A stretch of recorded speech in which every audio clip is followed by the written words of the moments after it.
All right, everybody. Today we have the Texas Longhorns versus Iowa State Cyclones preview. The Texas Longhorns are headed into Ames, Iowa, for a night game.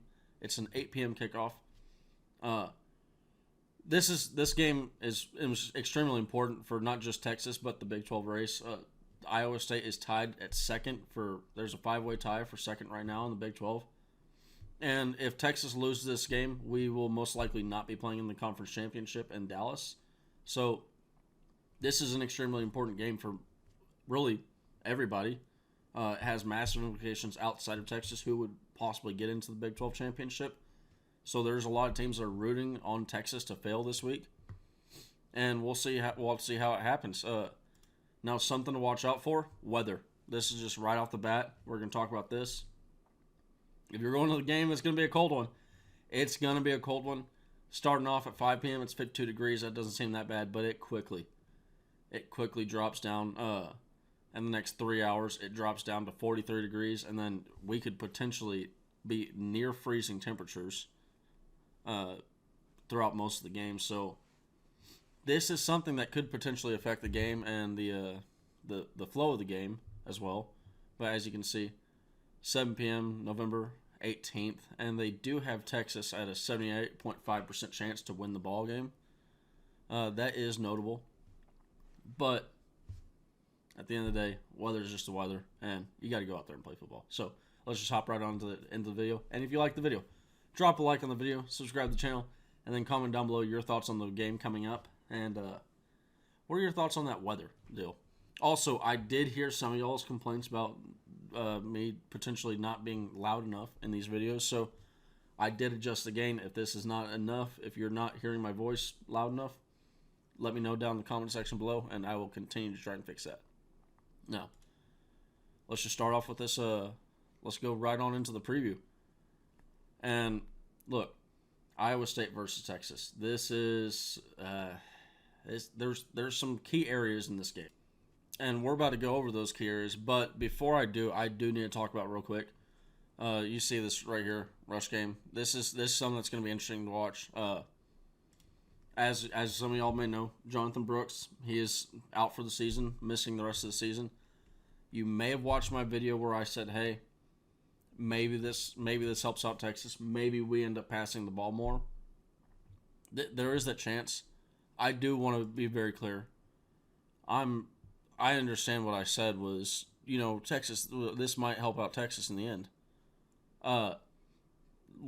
Anytime you lose, I believe Jonathan Brooks is number 4 in the nation as far as yards from scrimmage goes. So anytime you lose a top 5 player and yards from scrimmage total, now they're all running backs that are in top 5, so running backs are obviously going to get a lot more volume.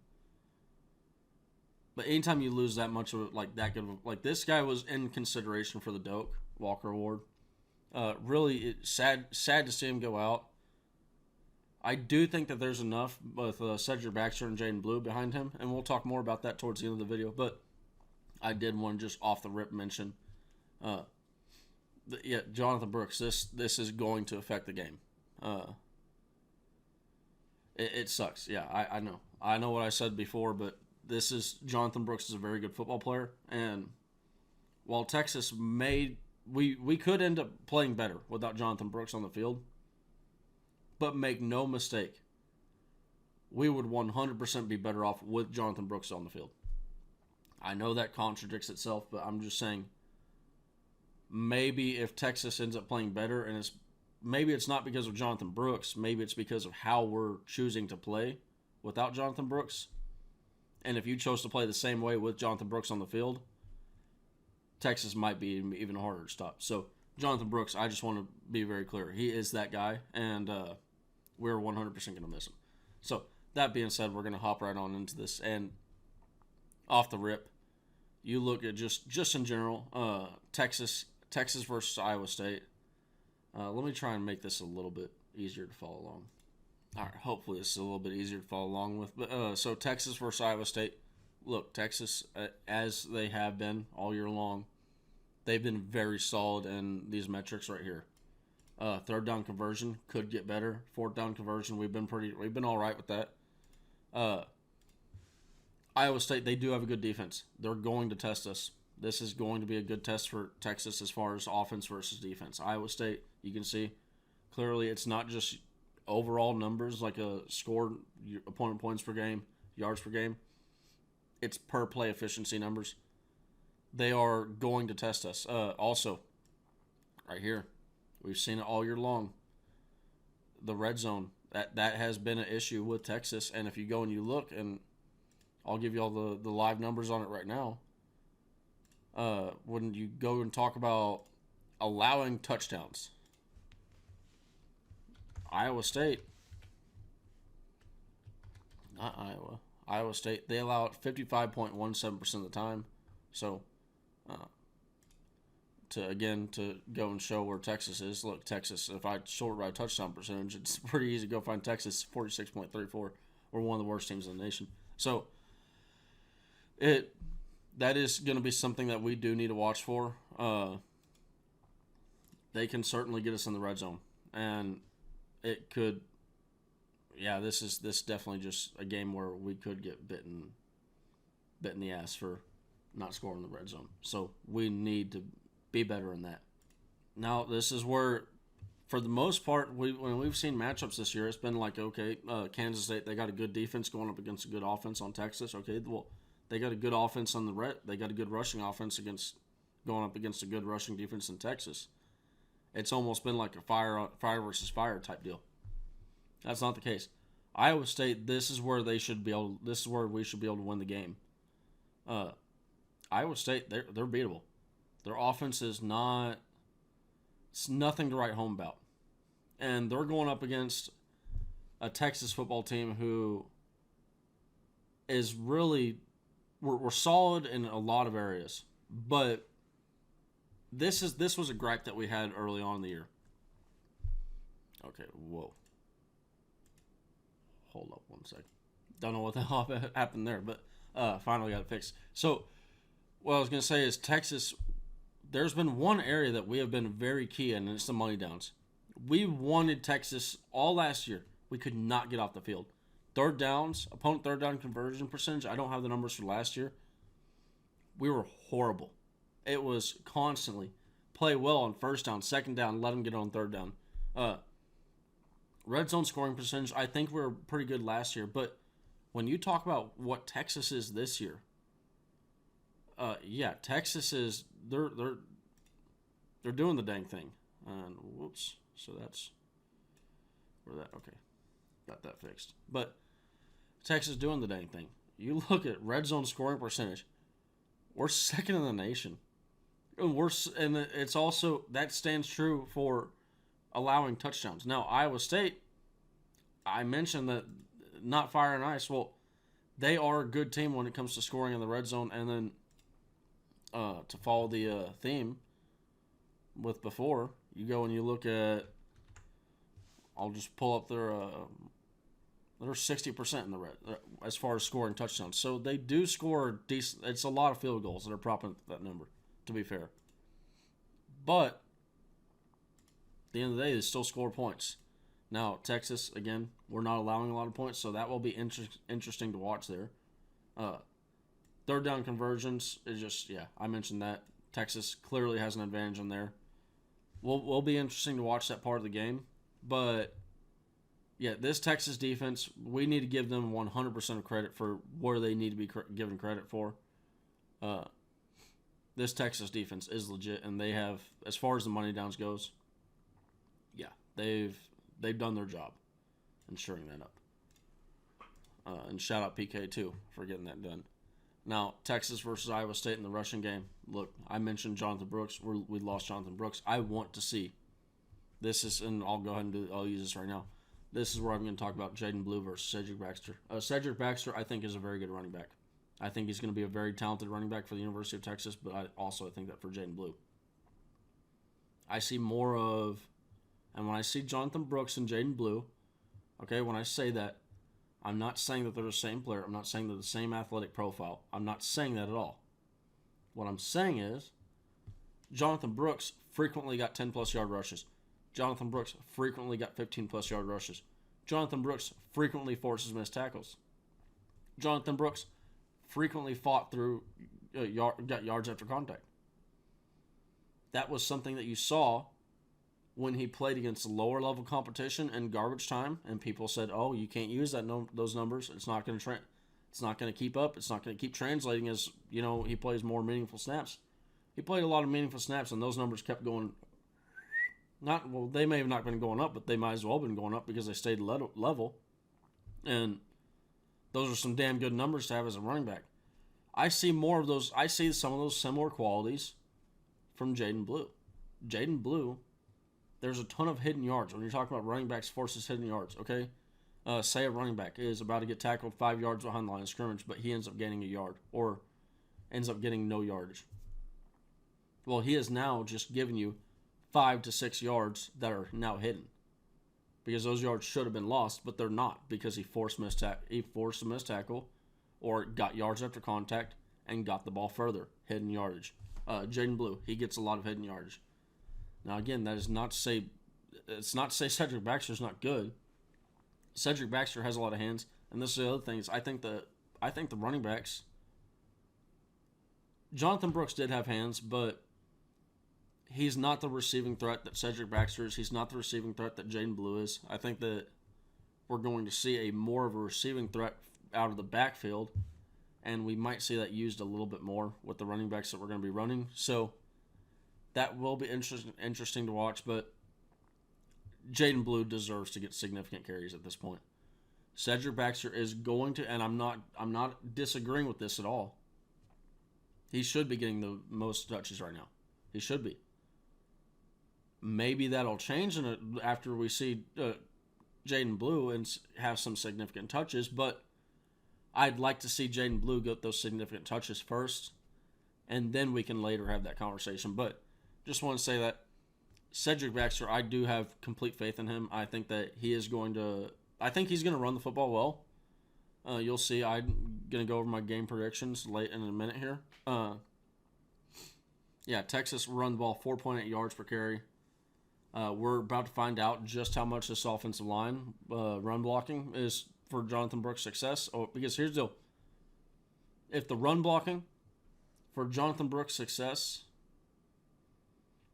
if it was all in the run blocking, this number is not going to go down. It's going to stay right where it is. Cedric Baxter is going to continue to have the success that Jonathan Brooks just left off at. I mean, that's just simple logic. If the hole's there, the hole's there, and they're going to hit it. Doesn't matter what running back it is, right?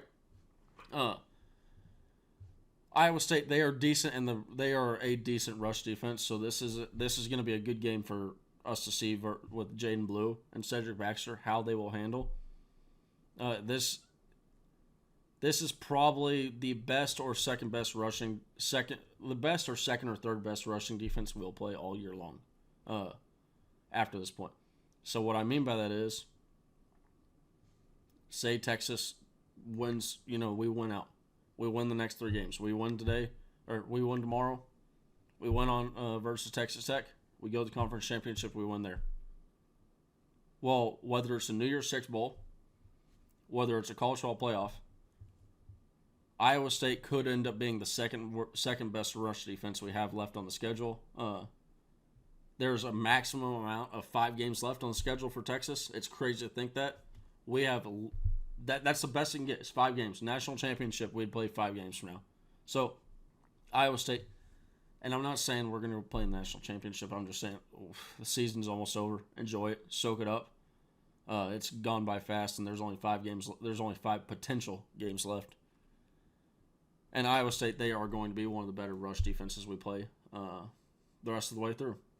And that would include some bowl games.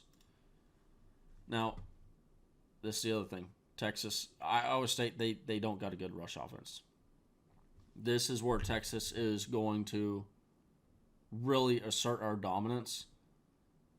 And it's so ironic considering that Iowa State offensive lineman, he did, at this point, every Texas fan has heard it. In case you haven't, an Iowa State offensive lineman made one of the all-time stupidest mistakes and giving T'Vondre Sweat and Byron Murphy a bulletin board material. By far the most ironic part about it is he was calling them out for being 5 stars and or Texas being 5 stars, and the guys that he's going to face and have to go up against: T'Vondre Sweat, 3-star; Byron Murphy, mid to low level 4-star. Yeah, not the not the best argument to pick against those guys. Those guys are going to make his life hell, I believe. Byron Murphy did quote tweet just saying 7 p.m., so he is 100% aware. Now, when you go to the pass offense, our pass offense versus Iowa State's pass defense, they get interceptions. They do. They don't get sacks, so that's something that's going to be interesting to watch. This is a tricky defense now. Okay? And there's no other numbers that show it other than you look at the completion percentage and the opponent INT percentage. Quarterbacks, what that shows, that paints a picture that quarterbacks are being tricked. A quarterback thinks something's there. It's not. It's either incomplete or it's picked off. They do that often. They limit pass yards per game. Texas, we're top 30 offense in pass yards per game, yards per pass. I mentioned earlier, there's not a lot of fire versus fire matchups, but this is one of the few that we have. This should be a good matchup. And then again, you go to that weather. This is going to be a cold game. It's going to be interesting to watch how that affects the throwing of the football, because obviously as air gets colder, it gets more dense, hard to throw the football through the air, as well as other small effects like Quinn Ewers is from Texas, and how often does he experience that cold? How often do his hands that throw the football get that cold? We'll have to see. Now,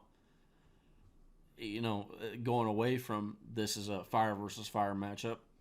Iowa State versus Texas in the passing game. This is not a game where Iowa State should be lighting up the scoreboard. This is not like a Brock Purdy or anything like that where he's going to go out there and he's going to throw. Not that Brock Purdy was out there throwing like a Patrick Mahomes or anything like that, but you still had to worry about defending the pass. Not saying we don't have to worry about defending the pass versus Rocco Becht. But this is a game. I mean, it's really kind of weird. This is a weird number. Opponents aren't passing the ball on us a lot. It's like, why would you run the football against Texas? Like, or no, okay, I'm reading it. My bad. Ooh, goof. I was like, what? This doesn't make sense. Why would you? No. Okay, yeah. Opponents are passing the ball a lot against Texas. Actually, one of the most in the nation. It's very obvious. I know I'm kind of woo. But, I mean, it's very obvious at this point. Like, you're not the Texas rush defense. This is an elite rush defense. Now that I'm not reading the numbers incorrectly, go ahead and show you right here. Yeah, opponents are not rushing the ball against Texas. I was like, okay, wait, yeah, I had it backwards. But opponents, so they're not rushing the ball against Texas. They're also not they are passing the ball a lot against Texas. That's something that you've seen versus second half. I think the pass defense is going to improve this week. I think we're going to be better. That being said, I mean, still, it's not a look. Iowa State, they don't allow their quarterback to get sacked a lot. We haven't been getting the quarterback sacked a lot. We do get. That's not to say that we don't get pressure. That's something that has continued, and we would like to see that improve. And then go on down here. Not really going to look at the kicking. I'm not writing off the kicker, but I'm just not really looking at the kicking here. And just so that people don't get mad at me for writing off the kicker. There you go. Field goal conversion percentage. Iowa State, they're actually not allowing a lot of field goals. 66.67%. I don't know why that is. Texas is getting 80% field goals. We're allowing 88.8. I don't know. I mean, kicking is. I'm certainly not trying to paint the picture that kicking is not an important part of the game, because it is. I learned my lesson after Nick Rose missed that extra point.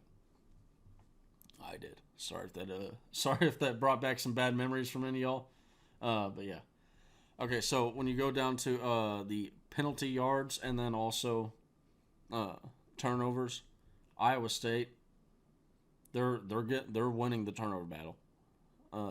Point eight, they're getting point eight. My bad, my mic cut out. But they're getting point eight turnovers, so that shows a negative point eight. But that means just on defense they're negative point eight. So on offense, obviously that's a positive point eight. That's 15th best in the nation. Goes to show how much a single turnover margin right here, like just one turn, owning the game with one turnover, is huge. Steve Sarkisian talked about it. It's like winning the turnover battle has been linked to winning the game as one of the best statistics. They're not throwing a lot of interceptions, or my bad. They're forcing teams to throw a lot of interceptions. So that'll be interesting to watch.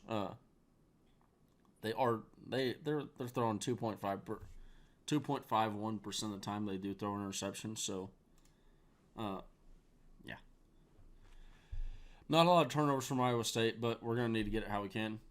Yards per penalty, they are not a really penalized team. Here's the deal: they haven't played a team that. When you talk about penalties versus Iowa State's opponents aren't getting called for penalties. Not at all.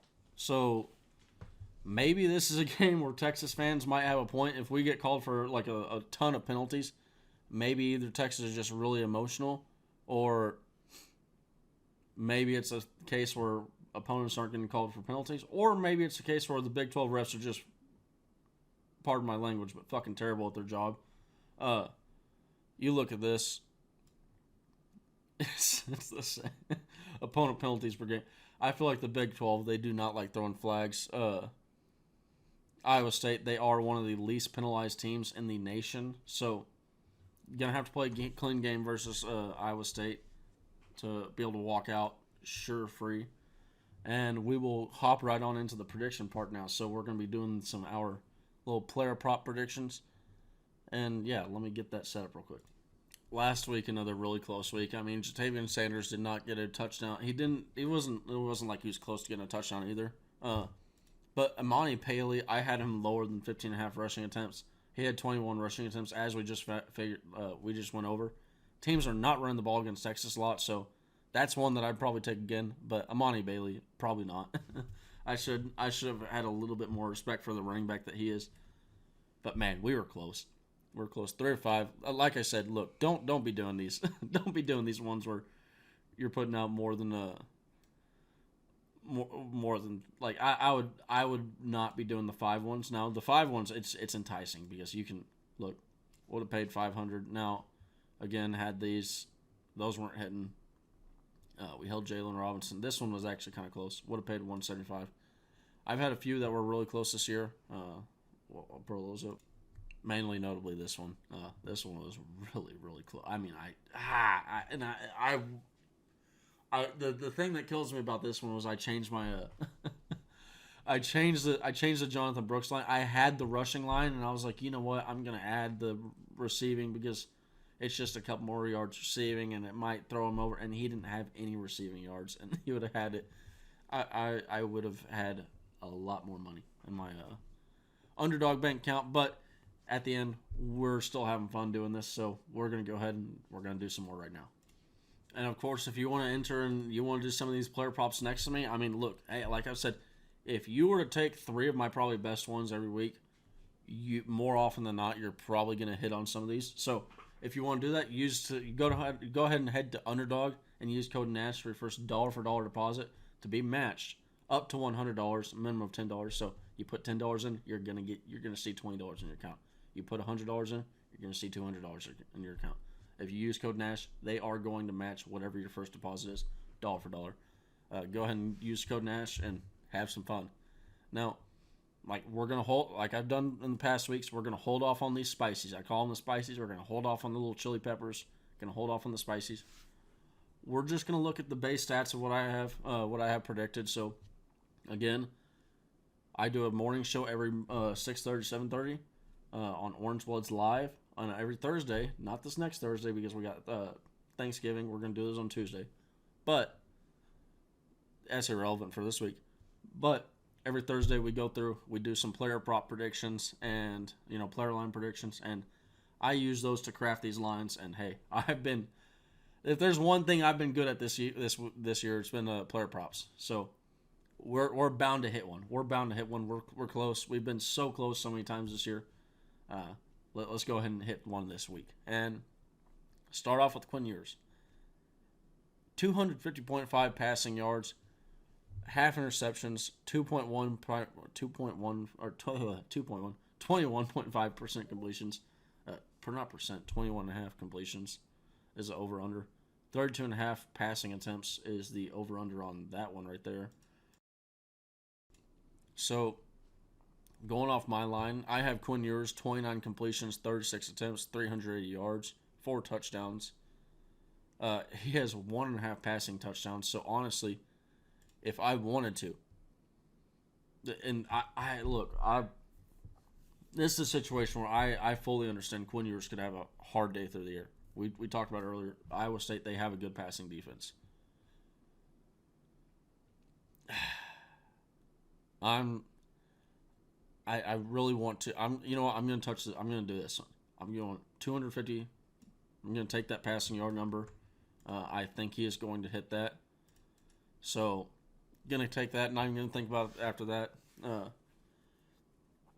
I know I said my prediction is 36 passing attempts. I think he could be lower than 32.5 passing attempts, especially in this game. I talked about the cold weather. Although I do think that passing attempt number could be driven up with getting, quick passes out in the flats to the running backs. Try and use an extension of the running game. Screen passes. I could definitely see that being the case this week with Cedric Baxter and Jalen Blue. I don't know. It's going to be really interesting to watch. C.J. Baxter, I have him at 16 carries, 75 yards, 1 touchdown.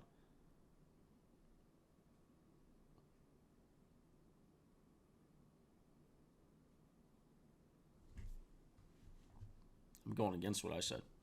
I know I use my props to make predictions, to make my picks, but I'm going against that. I think that Cedric Baxter is going to have more than 17.5 rushing attempts this game.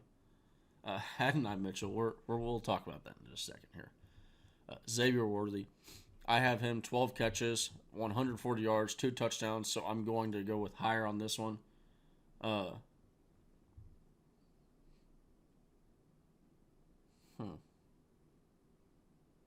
We'll see. It's saying my pick is impacted. We'll you know what? It's the passing yards. That's what it is. You know what? We'll go with over the receptions because I think he's going to have 12 catches, so that should be an easy number to hit. Jatavian Sanders, 3 receptions. I think that's going to be higher this week. Jatavian is going to be used. Don't really like doing the kickers. Although 3 extra points made. Look, if you think Texas scores 4 touchdowns, take that. I will say we did just miss an extra point this last game, so maybe there's a little bit of a gun shyness on that one, although I do not expect any more snap holding issues to affect extra points. Maybe they will. Maybe they won't. All I'm saying is if you got Texas scoring more than 3 touchdowns, probably take that. This is probably one of those free ones to take. Now, we do have to take one from the Iowa State side of the program here. And then on that one, what am I going to do? This fella. Jalen Noel. Now, for those that don't know, Texas Homer makes some fire content. This is a guy right here, Jalen Noel. I'm watching out. And also, cool. I do like that spelling of the name Jalen. It's a cool one. So I'm going to be submitting this. This is going to be my first pick. Yeah, this is my first slip right here. Higher 54.5 receiving yards. Higher 3 receptions. I think he's going to be used more with the Jonathan Brooks being out. Xavier Worthy, higher than 6 receptions. Higher than 17.5. Now, honestly, watch this one. Watch him be 16 or 17 rushing attempts, and I was right on the money, and this ends up biting me in the ass. That would actually I would laugh. That would be hilarious to me. Now let's go ahead and let's get a spicy one in, okay? Now look, Quinsent Young. I'm going to be look, Quinsent Young. He could get one every week, so I'm not gonna run away from that one. Look, Quinn Ewers, touchdown. Adonai Mitchell, touchdown. Xavier Worthy, touchdown. Who else can we get a touchdown in here? I will kind of protect my interest right here and go a lower on the Cedric Baxter, 17.5 rushing yards. I wish there was a Jaden Blue lineup. I would definitely take advantage of that one. And then over here, I'll go ahead and do a higher on the touchdown. So this one, 5 correct, pays up to $390.60. So that being with all the spices in there, this is a spicy line right here that we got going on. Let me see, yeah. You can even add some other ones that make it a little bit more. But we're going to stick with our little bit of safety right there. Do a $5 slip. And yeah. It adds a little bit of a look. At the end of the day, it adds a little bit of excitement watching your game. So, I like, for example, the Kansas State game. I was in the stands. I'm sitting there with my one of my guys that I've kind of become a buddy with, season ticket holder, and I'm sitting there going, man, I'm 17 yards away from. I just need 17 yards, and we were actually both sitting there rooting for it. So, add a little bit of fun to your game watching experience, or maybe not some fun. You know, maybe sometimes adds a little bit of added pressure, and your heart's thumping a little bit. But hey, that's what we love as sports fans. So if you wanted to go ahead and do that, again, use code Nash Underdog for your first dollar for dollar deposit. Link will be down in the description and in the comment section, so you can find it there. And again, I really do appreciate any of y'all who go ahead and do that. Yeah, so at the end of the day, Texas Longhorns are going to be facing off against the Iowa State Cyclones. This is a massive game, not only just for potential college football playoff potential implications later on in the year. I say later on in the year like we're not later on in the year already. This is a big week for playoff implications. Texas needs to win out this week, and not only playoff implications but conference championship implications. If Texas does not win, actually, here on that's what I meant to do. So here I mentioned that this is a big game for playoff implications. Look, if Iowa State wins this game, say Kansas State wins, say Oklahoma State wins, okay? Let's just go with what's favored outside of Iowa State and Texas. If that happens, Texas slides down to number 4th. Now, we are still ahead of Iowa State. Now, if Iowa State were to win this game as well, we'd be 4th behind Iowa State. This is actually a pretty cool website for going and playing around and looking at the calculators. And this is updated for those that don't know. the Big 12 they just said, oh, by the way, we're clarifying and we're clarifying by adding in something, and basically it is that there's now update. An exception is made if one team sweeps all others. So who this would screw? Oklahoma. You can't. I highlighted but Oklahoma. It would screw up. It would screw Oklahoma. The new rule. With the new rule, yeah. If description for ties for 3+ look weird, please note it's the Big 12's fault. Is basically what they're saying. But Oklahoma State needs to lose to one of Houston or BYU for Oklahoma to make it into the conference championship. You look at this. I keep bouncing myself around here. Bouncing myself. But based on a head-to-head record, and then if you were to add in Kansas, so say Kansas wins against Kansas State. Oh, no, wait. They got it. Whoops. How did I have this?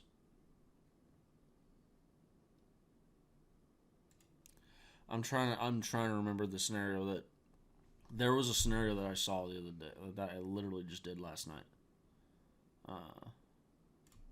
It's Houston.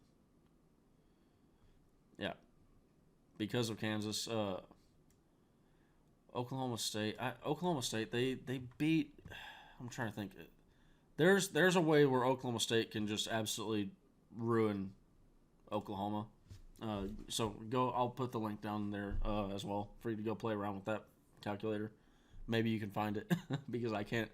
But and what I mean by this, I can't find that scenario that I was talking about. But that updated scenario, there is a potential scenario where Oklahoma gets screwed out because Oklahoma State has won a round sweep versus the teams that are in contention with the multiple team tie. So again, big week for Texas. So hold on. Let me just go and show y'all real quick one more time because I'm not going to worry about fixing my camera and all that stuff. So if Iowa State were to beat Texas, just go with all the other normal stuff. Internal server error. Okay, cool. Oh no, that's funny. But basically, yeah. If you can't trust me, hold on. What? Of course it. Okay. Well, if you hit the link and it doesn't work, I'm sorry about that. Maybe it literally just took crap as we're speaking, as we're doing this video. But if Texas does lose, we're most likely not making the and that might have actually been the scenario that I found. But we won't be making the conference championship game, so got to win this week. And with that being said, hope you all have a great day. Sorry for it being long, and as always, if you stayed through the support, I really do appreciate you, and thank you for your support. And as always, hug.